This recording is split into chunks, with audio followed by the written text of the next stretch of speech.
One of the major problems that we've seen in the United States and in the West in general is essentially a surplus of labor in Western nations. And that hasn't always manifested itself in the form of, per se, unemployment, although at times it certainly has. In other situations, it's manifested itself just in terms of, working class people having severely depressed wages, or both of those things sometimes happen at the same time. So one of the, I think, things that a lot of theorists that look at money through the MMT lens are famous for is favoring a jobs guarantee to partially deal with that issue. It's one of the things that many MMT proponents are, I guess, most famous for, is probably the best way to put it. So I want to start, Bob, by giving you 5 minutes to discuss, I assume why you think a jobs guarantee is not a good idea. And how a sound money system would deal with that problem. And then I'm going to give Randy 5 minutes to sort of rebut. So with that, let's turn it over to you, Bob. Okay, great.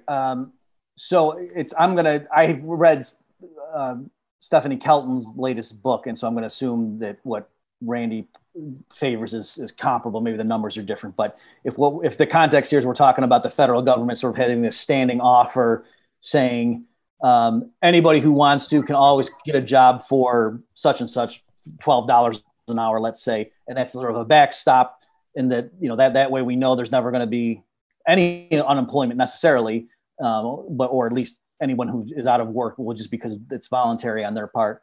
And we know we can afford to do that because, hey, as MMT teaches us, there's an unlimited number of dollars we can create. And the only issue would be, is it going to lead to unacceptably high price inflation? So that's the context of what I assume you're talking about. So yes, I'm strongly opposed to such a policy. One way to look at it is just exaggerate it, right? So suppose they bump the numbers up to $200 an hour.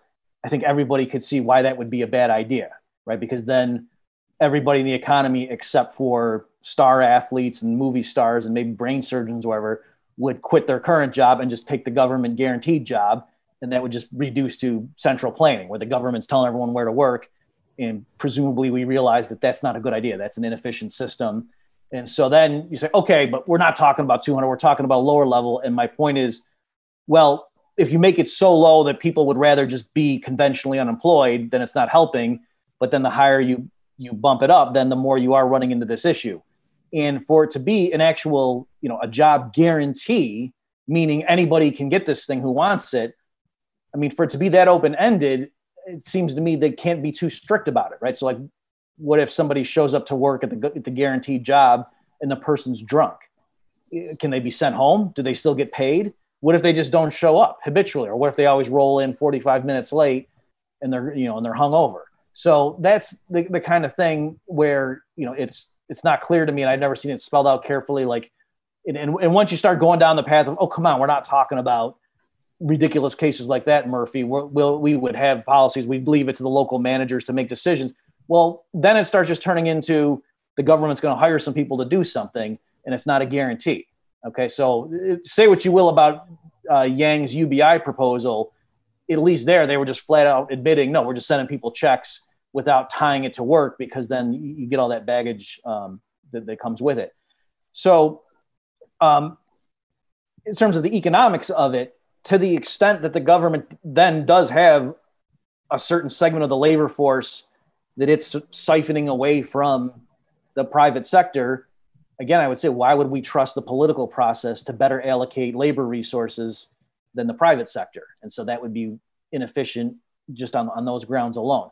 Now, of course, I think the response will be, and even just regular people watching would say, okay, that might make sense in a normal market economy at full employment, but come on, we're talking about, as the question suggested, we're talking here about the fact that the market doesn't seem to work. We've got these long spells of either unemployment or underemployment, and that's the sort of thing we're trying to cure. We tried laissez-faire capitalism, Murphy, and it doesn't work.